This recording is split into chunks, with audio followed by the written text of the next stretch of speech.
मनसे अध्यक्ष राज ठाकरेंनी उपमुख्यमंत्री एकनाथ शिंदेंची घेतली भेट। कल्याण डोंबिवली पालिकेतल्या पाठिंब्यासाठी शिंदेंनी राज ठाकरेंचे मानले आभार, तर राज ठाकरेंकडूनही सहकार्याचं आश्वासन, सूत्रांची माहिती।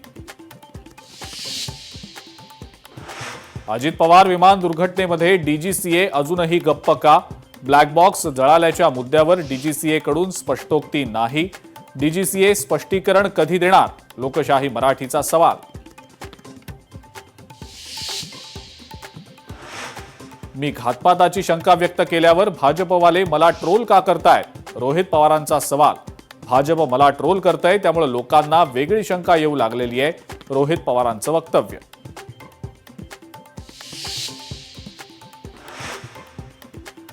वनमंत्री गणेश नाईकांनी उपमुख्यमंत्री एकनाथ शिंदेंसंदर्भात प्रतिक्रिया देणं टाळलं। बस झालं, शिंदेंबाबतच्या प्रश्नावर नाईकांचं उत्तर।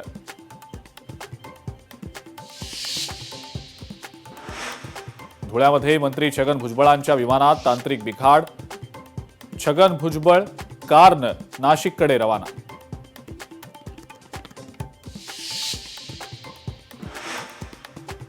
डान्स बार नंतर आता नवी मुंबईमध्ये मोठ्या प्रमाणावर अनधिकृत जुगार, ऑनलाईन गेमिंग झोनच्या आडून ऑनलाईन लॉटरीचे अड्डे सुरू।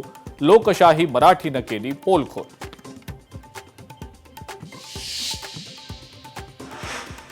राज्यसभेच्या 37 जागांसाठी निवडणूक जाहीर। महाराष्ट्रातील 7 जागांसाठी निवडणूक होणार।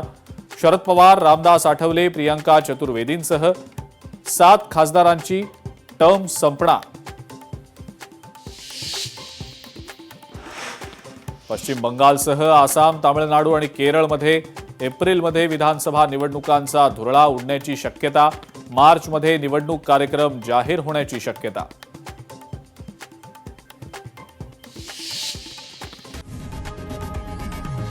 लोकशाही मराठी ऐका, पहा, जागरूक रहा।